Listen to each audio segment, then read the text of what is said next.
Jaya Radha Madhava Kunja Bihari.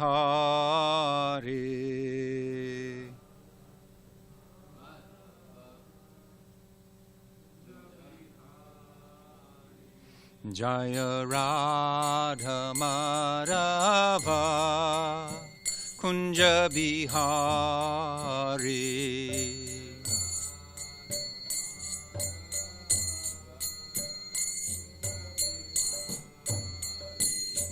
Jaya Radha Madhava Kunja Vihari.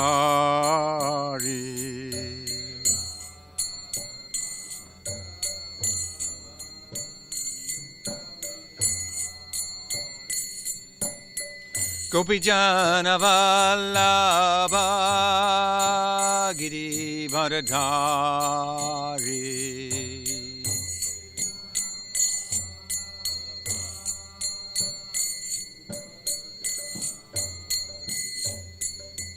Gopijana Vallabha Giri Varadhari.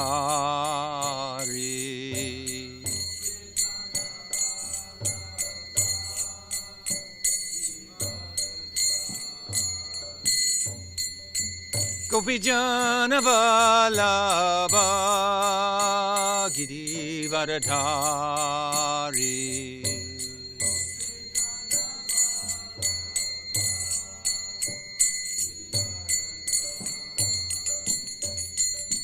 Yasoda Nandana Brajajana Ranjana.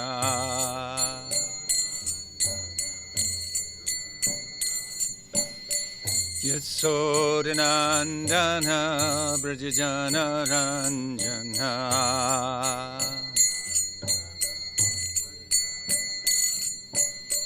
Yasoda Nandana Brajajana Ranjana.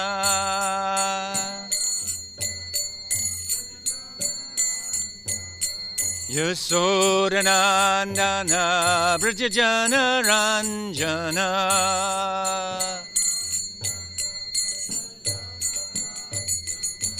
Yamuna Tira Vanachari.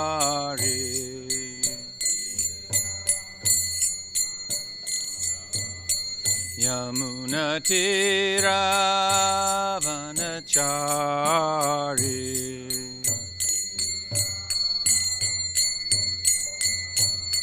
Yamuna Tira Vanachari.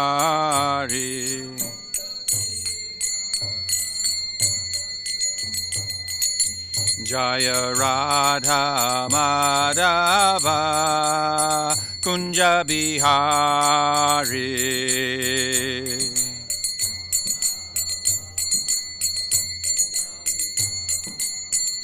Jaya Radha Madhava Kunja Bihari.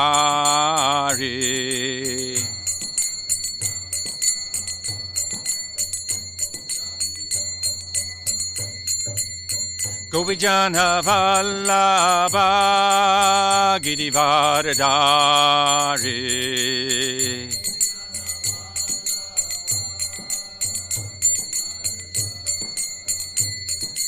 Gopijana Vallabha Giri Varadhari.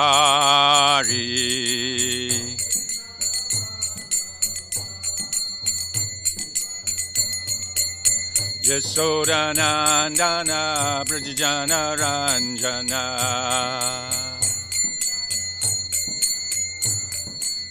Yasoda Nandana Brajajana Ranjana.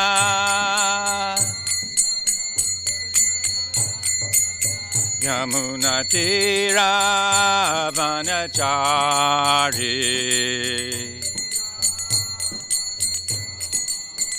Yamuna Tira Vanachari. Jaya Radha Madhava Kunja Bihari.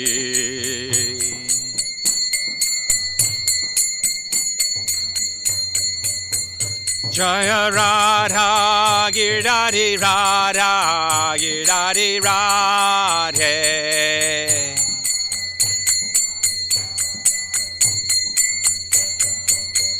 Prabhupada Prabhupada Prabhupada Prabhupada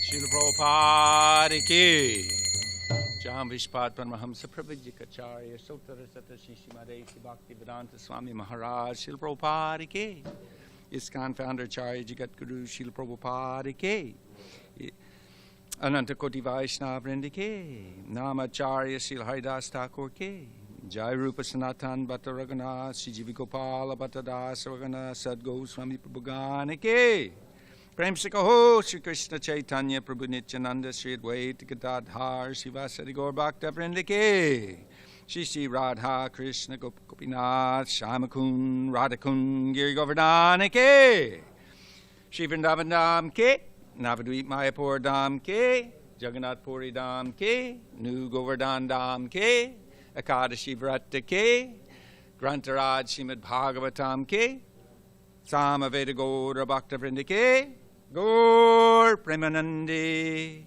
Our glories to the assembled devotees. Our glories to the assembled devotees. Our glories to the assembled devotees. All glories to Shishi Guru and Gauranga. Glories to Srila Prabhupada.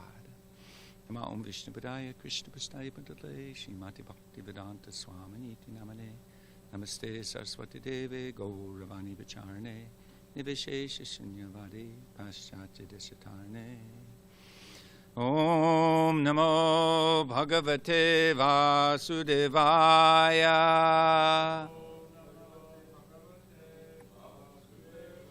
Om Namo Bhagavate Vasudevaya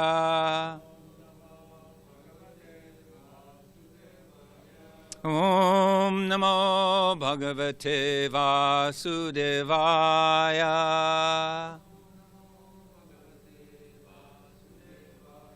We're getting to hear from Srimad Bhagavatam, 4th Canto, Chapter 30, Activities of the Prachetas. It's text number 29.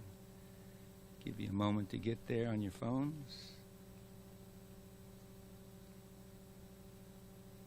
Is Bhakti Glenn okay?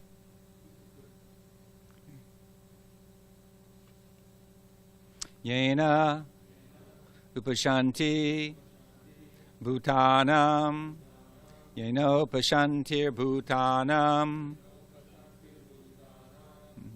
Shulakanam apihatam Shulakanam apihatam Antarito Antaridiye Antarhitontaridiye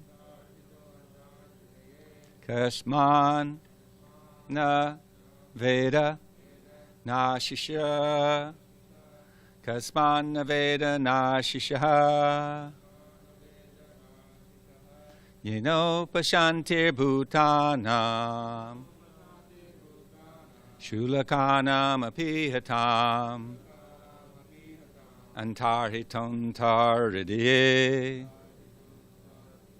Kasman Navedana Shisha Yeno Pashantir Bhutanam Shulakanam Apihatam Antarhitontaridye Kasman no Vedana Shisha.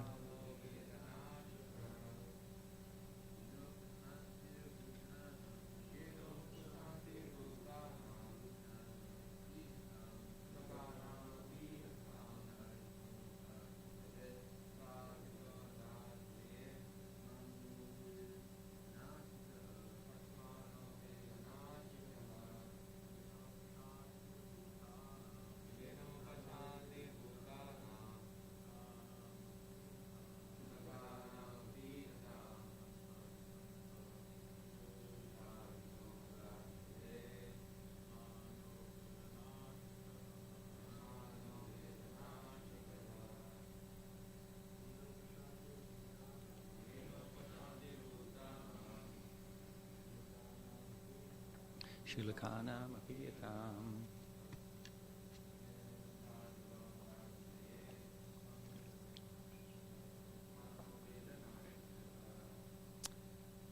Yena, by which process? Upashanti, satisfaction of all desires. Bhutanam, of the living entities. Shulakanam, very much fallen. Api, although, yatam, desiring many things. Antarhitaha, hidden. Anta, hridye, in the core of the heart. Kasmat, why? Naha, our. Veda, he knows. Na, not. Ashasha, desires. Translation. When the Lord, out of his natural compassion, thinks of his devotee, by that process only are all desires of the neophyte devotee fulfilled. The Lord is situated in every living entity's heart, although the living entity may be very insignificant. The Lord knows everything about the living entity, including all his desires. Although we are very insignificant, why should the Lord not know our desires? Please repeat. When the Lord, out of his natural compassion, thinks of his devotee, by that process only are all desires of the neophyte devotee fulfilled.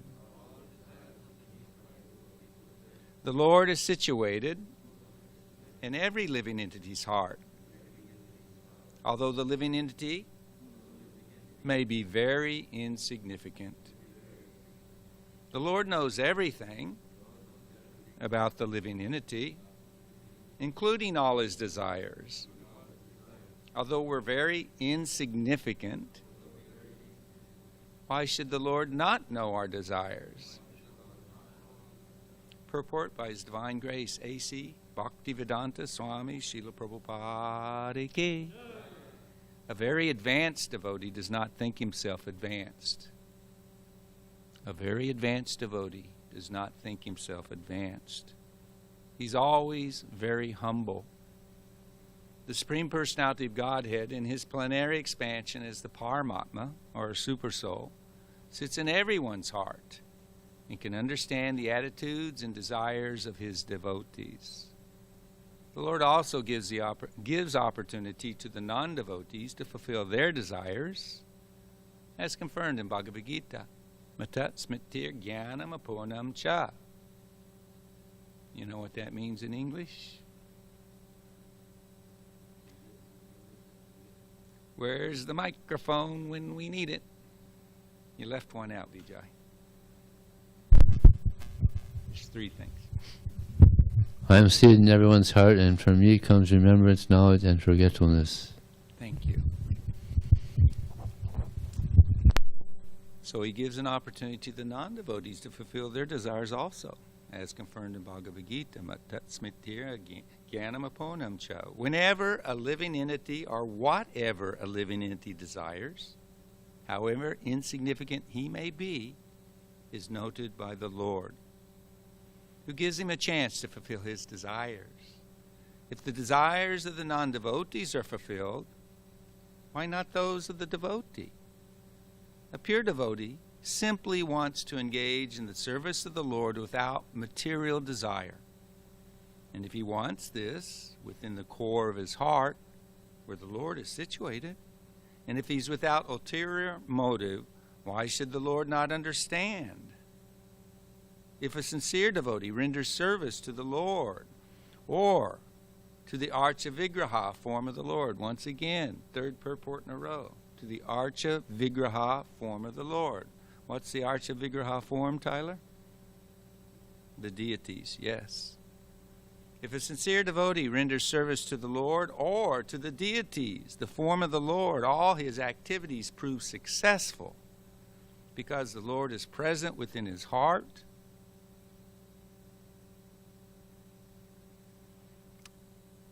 and understands his sincerity. Thus, if a devotee with all confidence goes on discharging the prescribed duties of devotional service, he will ultimately attain success.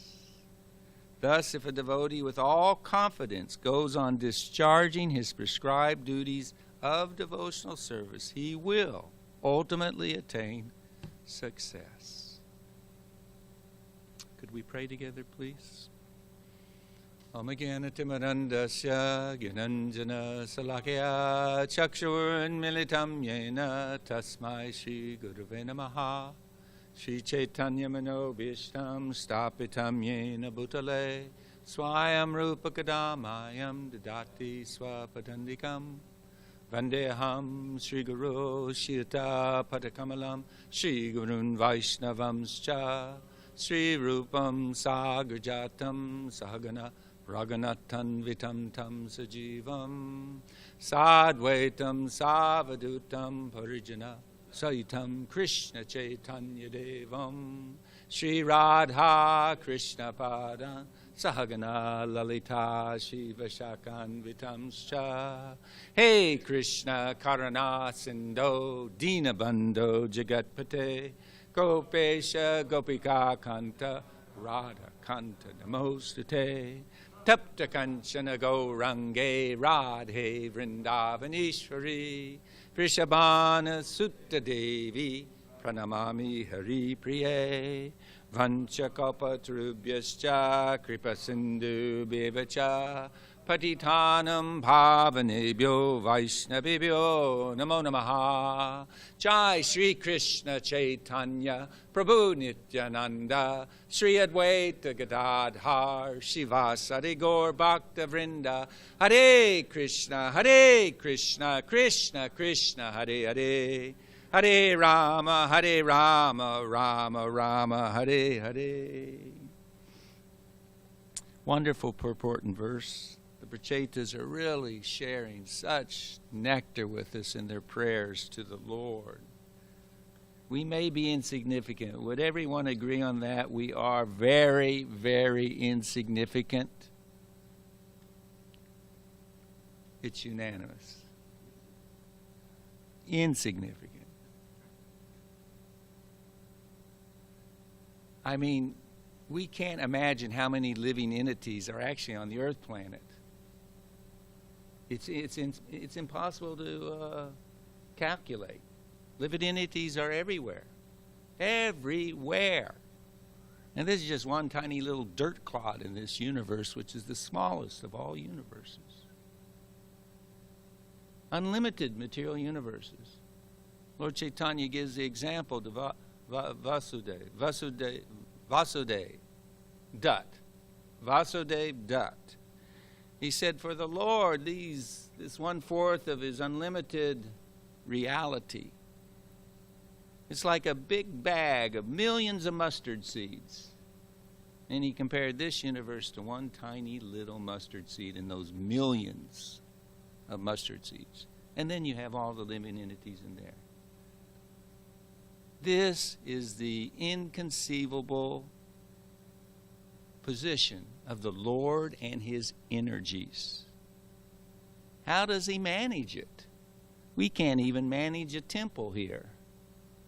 We scramble, we try to cover bases, services, and everything. And Krishna is expertly, seamlessly controlling, overseeing, sanctioning, maintaining, and ultimately withdrawing and making unmanifest this material energy until he breathes out again and manifests it one more time. Again, eternally. So the Lord, Krishna, in Goloka Vrindavan is simply enjoying.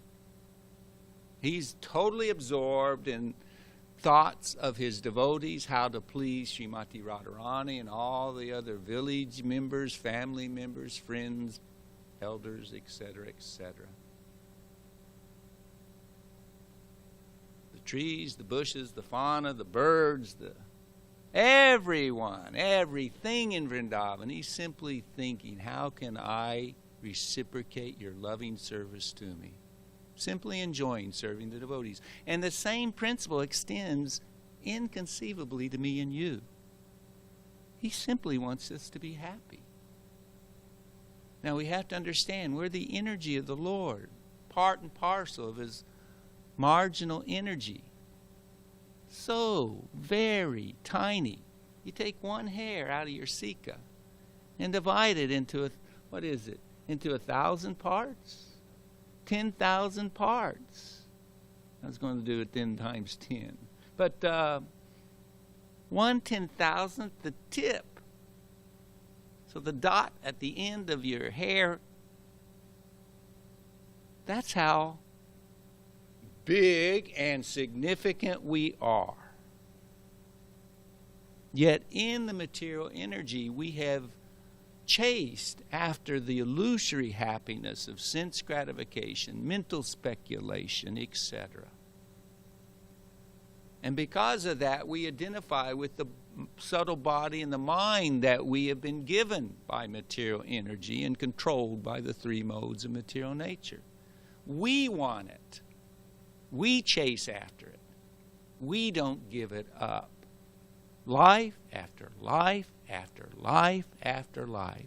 And we tiny, little, insignificant, living entities think we're so important. I'm such a big mover and shaker.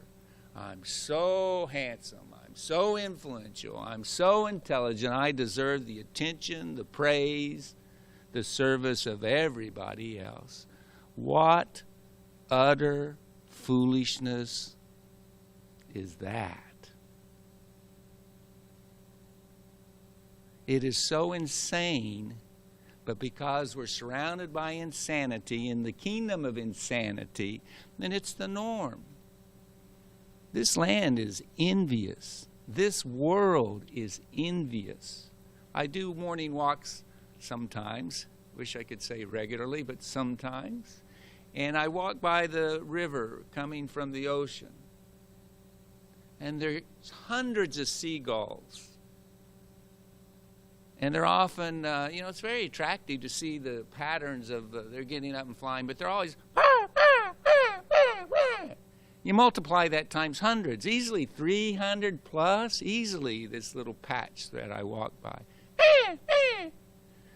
And I've wondered about it, and it finally came to me. I was wondering, what are they gabbing about? It's envy. I want this. Why are you in my spot? Why are you cutting me off as we fly? It's envy. I have no doubt about it. Just as the reciprocation of all the conditioned souls of this world, it's envy. Let me bury you. Let me step on you. Let me exploit you.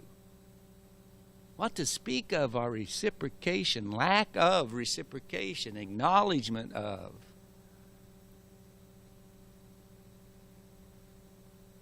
Our relationship with Krishna.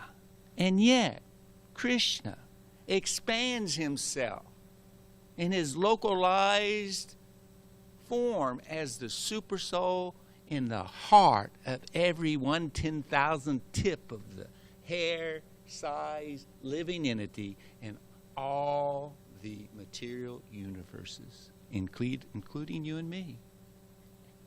Wherever there is life, it is due to the presence of soul, consciousness. Wherever there is consciousness, there is desire. This purport deals with desire.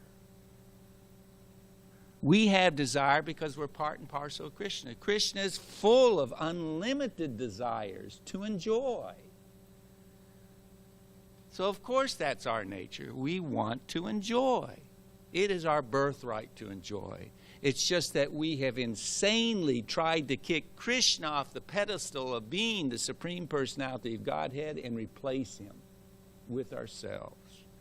And so he lovingly, like a father, lets his child go to the beach and build sandcastles despite the fact the tide will come in and wash them away. You can do it as long as you want. The Father gives good counsel, good advice. Come home. Surrender to me. Follow my good advice and instructions. You'll be happy. Nothing but surrendering to and serving Krishna and his devotees will make us happy.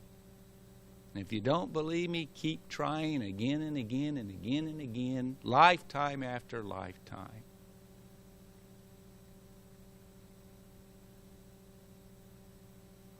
All we can do is desire. That's the only ability that you and I have, any living entity, is to desire. We can't even, this mouth won't even move unless Krishna sanctions it through his energies and his deputed agents. There are deputed agents over every facet of the material universe. They're called demigods. Unless the demigod in charge of this tongue, this mouth, allows it to move, it doesn't move. Unless Krishna within the heart of the demigod empowers him to perform that service, he's not able to allow it to move. No one, from Brahma down to the Indra Gopa germ, can do anything without the sanction of the Lord. So the Lord, Ishvara, Sarvabhutanam, Riddesharjuna Tishtati, Brahmayan, Sarvabhutanam, Yantarudrani Maya. He's seated in the heart of every living entity. It's repeatedly stated by Krishna in the Bhagavad Gita, repeatedly. He's in our heart. And what's he doing? He's overseeing and he's permitting. If the Lord doesn't permit, sanction, the desire of the living entity, you don't have a chance to have that desire fulfilled. Upadrastha namantacha bharta bhokta maheshara paramatmeti chapyukto dehi smin purusha para. Yet in this body there's another. Another means besides us, the living entity. He's a transcendental enjoyer, who is the Lord, who is the supreme proprietor, who exists as the overseer and permitter, and who is known as the super soul.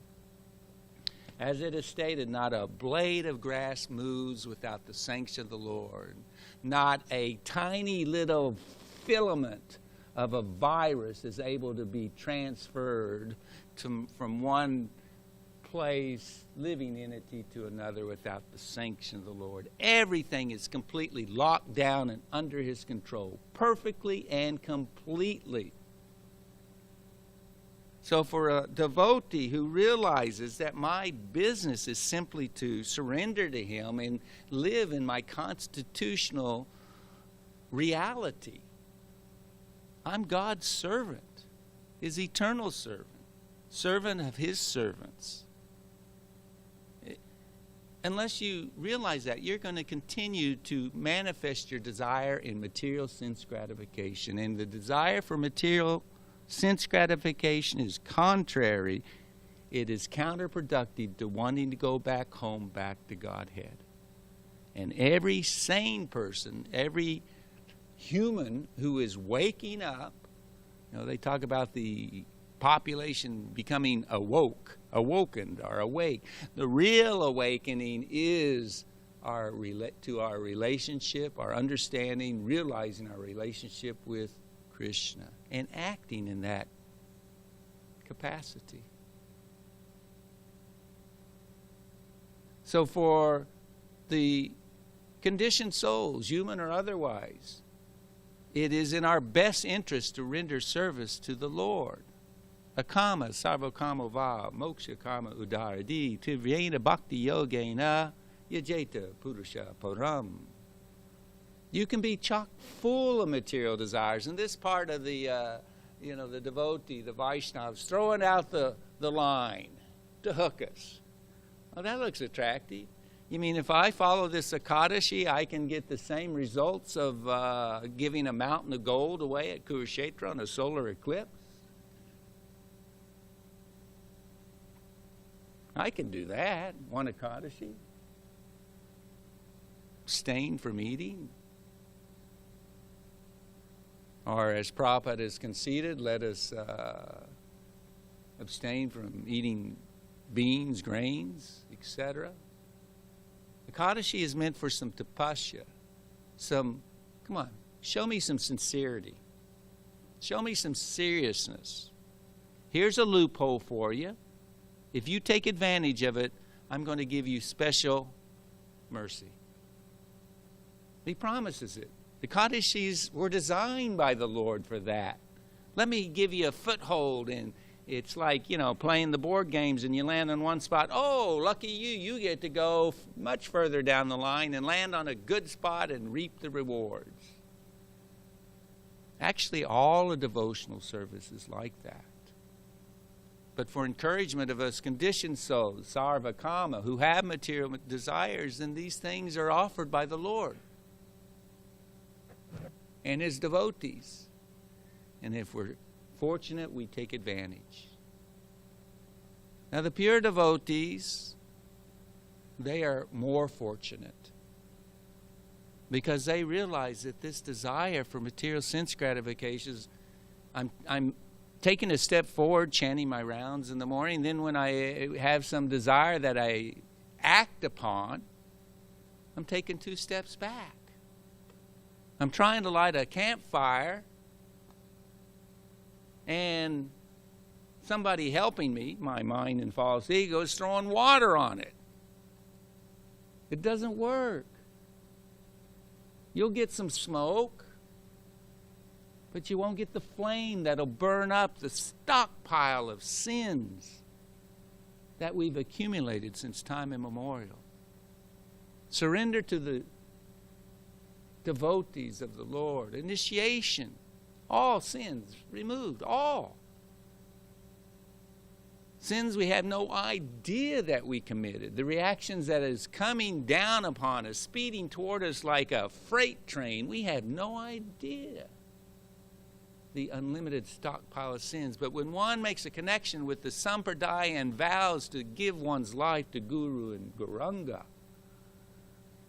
the Lord says, Masacha, don't worry. I'm going to protect you. That protection is He wipes away pious and impious sinful reactions. All sin in this material world. Anything separate from devotional service is sin. It's ignorance. It causes separation of consciousness of our relationship with Krishna. So the pure devotees, they give it up. It's a gradual process. And it's explained that when the devotees, neophyte devotees, very insignificant devotees, want material desire while wanting to please Krishna, while wanting to go back home to Godhead, Krishna can fulfill those desires. He's not callous. He's not insensitive. He's been fulfilling your desires since time immemorial. When we were karmis, before taking up devotional service, when we were animals, and less. He's been fulfilling the desires of us since time immemorial. So He doesn't mind us being happy. In fact, that's the blessing of this Ekadashi, Varuntani Ekadashi. Follow this Ekadashi, you'll live happily in this life, and you'll go back to Godhead in the next. That's the ideal of Krishna consciousness. But the concept of happiness changes for the devotee because his happiness is the happiness of the Lord. And so when the Lord fulfills the desires of the neophyte devotee, He will do so in such an expert way that we realize, what in the world was I thinking? I'm attached. I was attached to this, that, and everything else, and I wanted to enjoy it. It only brought me suffering. And the horrible thing about the setup is that with every desire that we act upon, then that impression is there in the mind, and a seed is planted that, oh, it's not fulfilled, that desire, so you will try again. And that goes on since time immemorial. So entangled. Impossibly entangled. Impossibly meaning impossible to get out by our own endeavor. Only by Krishna's grace through the medium of His devotees, Guru and Krishna's grace, can one become free. So the devotee awakens, he gradually realizes that that everything I desire is not what Krishna and Guru want. That's a step up from material desires. And in the training of Krishna consciousness, the practice of Krishna consciousness, then in surrendering to the instructions and guidance given by Guru and Vaishnavas and Shastra, the process of devotional service, then the mind becomes purified. The false ego will eventually become destroyed. Pure mind, pure ego, pure desire remains, simply wanting to please Krishna. And when Krishna sees that the living entity, the devotee, simply desires to please him, there is no desire the Lord will not fulfill. You want to please me? Hare Krishna. And Krishna is pleased. When Krishna is pleased, the devotee is pleased. And this exchange goes on and on and on and on. The Lord will only reciprocate with his pure devotees in such a way that their love is increased. So I said every desire is fulfilled. It may not appear that way. The devotee is always wanting the darshan of the Lord.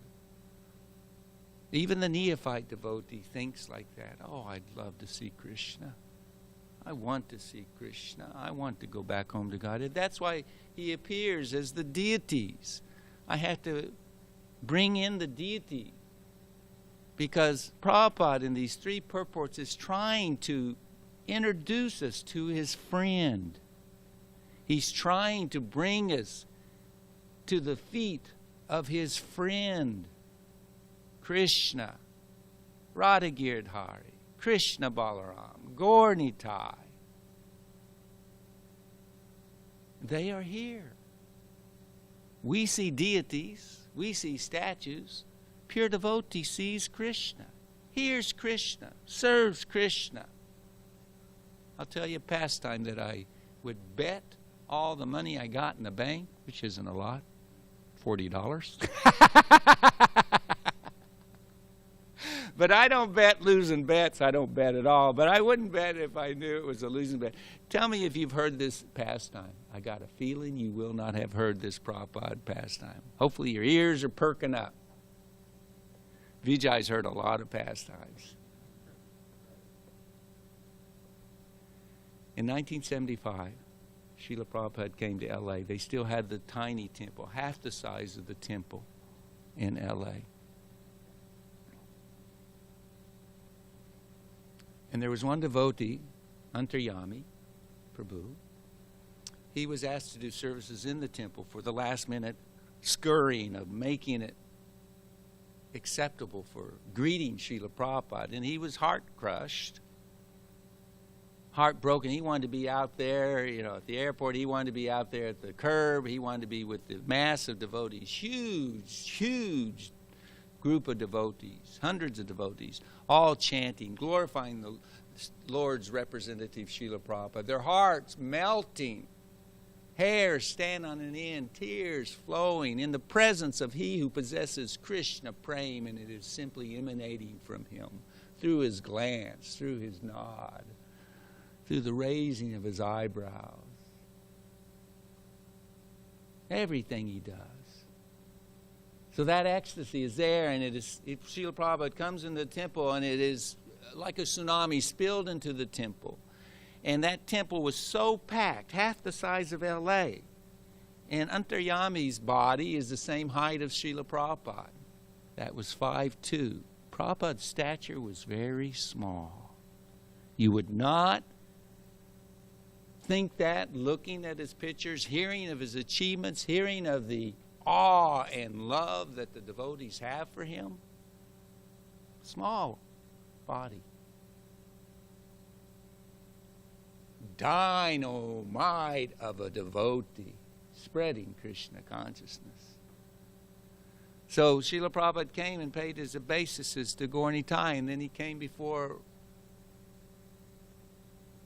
Rukmini Dwarkadish, and Antaryami happened to be right there beside Rukmini Dwarkadish, and all the devotees pressed him in, and he was like this close to Prabhupada, face to face. And whenever you see Prabhupada taking darshan, He says prayers. Right? You see him fold his hands. He heard the prayers that Srila Prabhupada said to Rukmini Dwarkadish. Would you like to hear these prayers? Have you heard them? Actually, they weren't prayers. He was talking. And he wasn't talking to the deities. He was talking to Krishna. And he wasn't really talking to, he was talking with Krishna. And being this close, even though the kirtan was super loud, he could hear Srila Prabhupada speaking to Krishna and Radha. And he said, so, Radha Madhava. Interesting, he addressed them as Radha Madhava. So, Radha Madhava, you look so nice today. You're dressed so nicely today. Are they dressing you nicely every day? Pause. And of course, Antaryami doesn't hear the response of Radha Madhava. And Prabhupada goes, oh, very good. He goes, how about the boga? Is the boga first class? Ah, wonderful. The prasad is up to standard daily. They're offering you nice offerings. Acha, very good. He was having a conversation with Krishna, with Radha Madhava. And then when he went to Jagannath, Baladev, Subhadraji Maharani, he was away from him and he couldn't hear the reciprocation with their lordships.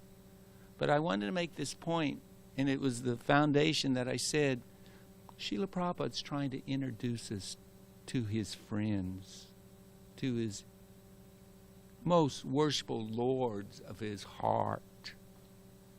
And when he said on the Vyasa-san, he said, so I can see by how the deities are dressed.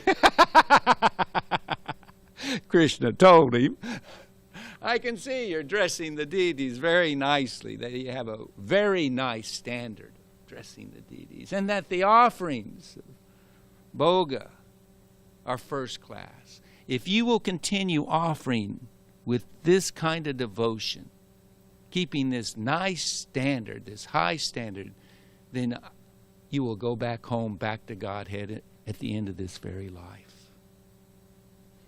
Haribo! That same offer is there for you and me.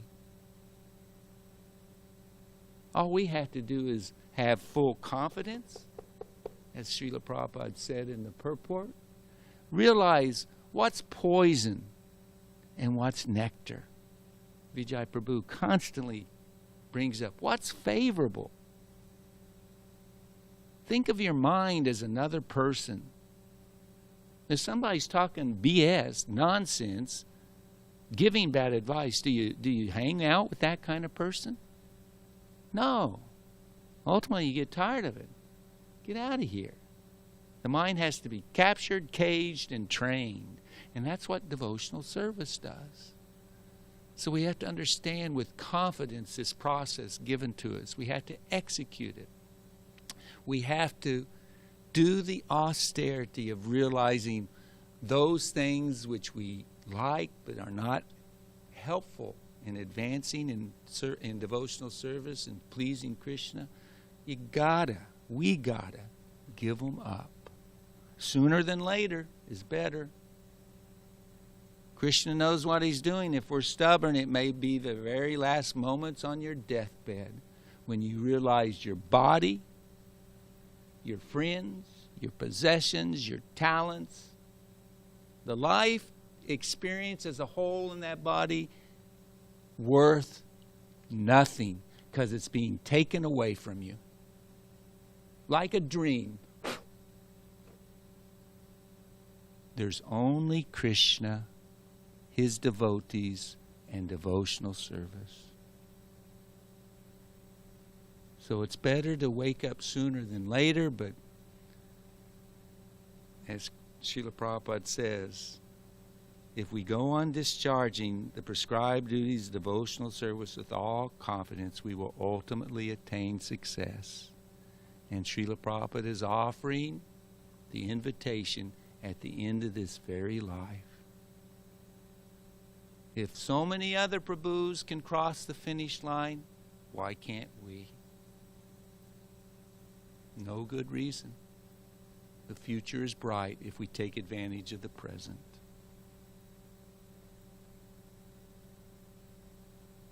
Are there any questions or comments?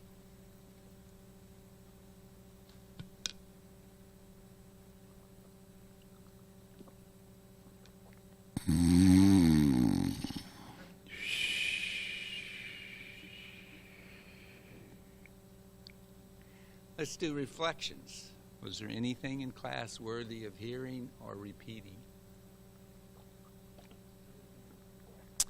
That's kind of, let me be, you can do better than that if anything, everything was worthy. One point that hit you.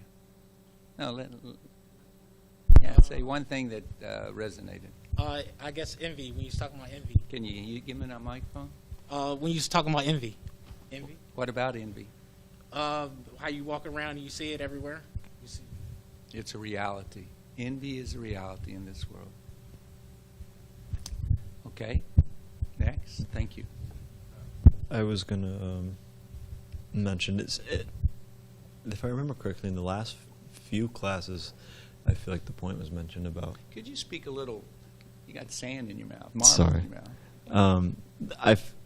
In the last few classes, I think it was mentioned, but at least in some classes recently, it was mentioned, this idea of just continuing on in devotional service, and ultimately attaining success. I think in one class recently, it was said that even if you experience difficulty, it was specifically talking about fall down. Even if you fall down, just continue in your service, and Krishna will forgive you, and like that, ultimately you'll attain success. And I think in one class you mentioned how I can't remember exactly how it was worded, but it was really nice, and I wrote it down, and I'm trying to. Oh, you said a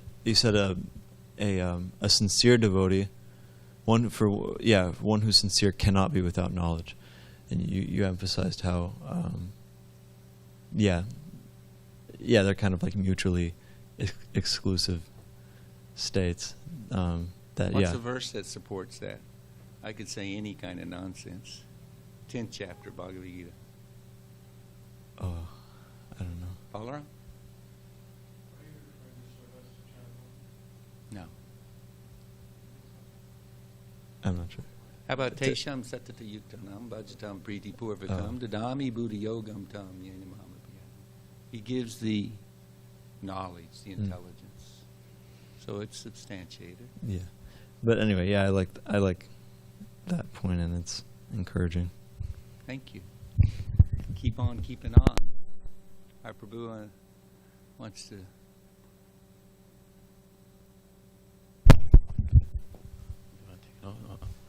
Do I take down a mouse or do I leave it on? Go ahead, so I can understand you. Well, thank you for making that beautiful illustration and an example of and His divine grace. And it's always an opportunity and a pleasure to be in the presence of a teacher who served in Prabhupada's presence. As a lot of you know, that I'm a student of Mother Rambo Brookman, a very prominent devotee, and saintly Vaishnava. Yes, and it's not really easy to really admit this, but you made a very significant point, and that's service to Krishna and our activities. How once we render devotion and chanting, that all our activities, that what we're trying to do is automatically rendered and defined, and it manifests. And for this past month, I've been working with Mother Brickman's sons as well. They've been trying to help me facilitate and build and to develop a table and Mother Brickman's been stressing that same exact point to me, that when I give service to Krishna, then all those things that I want will automatically be given. Hare Krishna. And here I am spending time renting space in my mind. And you brought up a significant point. The attachment is in the head, and we live in this body and another body, and the mind is a body itself, is a dimension, and I'm trapped in there. And I have all these ideas that I want to do. And it's just simple. And the carpet would just be light out. And I refer to that as what you said, another significant point, surrendering. And that really touched bases with me, and touched home, because that led me back here again. And how much service am I really rendering to Krishna? Is it just, okay, come in, eat, and leave, and go hit the pursuit of happiness again? Or am I just really being sincere about it? And that's real important. And I think that's a real significant component in Krishna consciousness, that a lot of people, that it evades them. And I think that's the magnum opus of the entire thing. And I'm still new at this. I'm still new. I'm still learning. But what I'm grasping is that the more we render the service through chanting, he responds differently to everyone. I don't know everyone's desires. And you brought up a significant point, desires. And desires, I know this body comes with kind of desires. So I think that you just shed light on what Mother Brickman's been trying to get to me this entire time. And thank you very much. Thank you for sharing. Thank you. Wonderful points. Well, thank you very much for the nice discussion today. I had a reflection and then a question about Akadashi. The reflection was that when I first was studying Krishna consciousness, and specifically the Gita each week with someone who knew it quite well, it literally blew my mind. So my mind was just wrestling. I was a student at the time, and I was just in my mind and playing with it and trying to find, prosecuting it, as they say, as the best I could. And when we would study Krishna book once in a while, he would, don't. It's a meditation. Don't let it spin in your mind. That's the instruction I got. Just let it sit in your heart. I felt that happen very naturally when you told that story today. Usually I'd have to grab the reins of the mind and say, okay, get into the heart. But when you told that story with Prabhupada, it's just right there as a meditation. So thank you for that. My question about Akadashi is that we are told the glories about following it and the great benefits so much. So we hear the positive aspects of following Akadashi. I don't know if this is right because it sounds so simple, but I heard that it's dangerous not to follow Akadashi for one reason, because the sin is condensed into the beans and grains. So it made me think this: what are the dangers? Is it heightened to not follow Akadashi? Like, is it more dangerous not to follow Akadashi than the glories are good for following it? Do you get what I'm asking? You tried to say, is one greater than the other, isn't it? Yeah, because of course we'll follow it because there's wonderful benefit, but all these people that don't know it's Akadashi and they're doing really heightened sinful activities, is it double bad? I've never heard anybody ask it in that way, and I've never heard anybody state it in that way, but I do know that the process of Krishna consciousness is a positive one, and that when we perform the positive activities of devotional service, then automatically the negatives, the do-nots, and all the repercussions of them. Yeah, it's heavy to think that in every bite of food, grains, beans, grains, etc., on Akadashi you take, you're just piling more sins on. More sins. It's so heavy, but you don't even have to worry about it. So whether we know the answer, I know the answer or not, I'm not concerned about it because it's not even an issue. So the positive always far outweighs the gain. Devotional service destroys unlimited sin, even one name chanted purely, one name will destroy unlimited sin accumulated through your entire sojourn in the material universes. Okay, one more. Yeah, Darius? You have to use the mic because there are people that can't hear you. I want to say that I love when you said that when you do devotional service, you take a step forward, but when you have desires, you take 2 steps back. Act upon them. In Kali Yuga, so many things can be going through the brain, but if you don't act on them, you won't be held accountable. And I also like that I love when you said Prabhupada talked to Krishna. I talk to Krishna too, and I be thinking I'd be tripping out. I'm like, man, what I'm doing. Then I get up and start chanting or something. We should always be talking to Krishna. He's in the heart. I've heard a conversation with him. When he responds, that's when you know you're getting some real mercy. So you've been very kind in your reflections. Thank you. I wish you the very best of an Ekadashi, and may you please the Vaishnavas, Guru, and Gauranga today. Srila Prabhupada ki, Grantaraj Srimad Bhagavatam ki, Samaveda Gaura Bhakta Vrinda ki.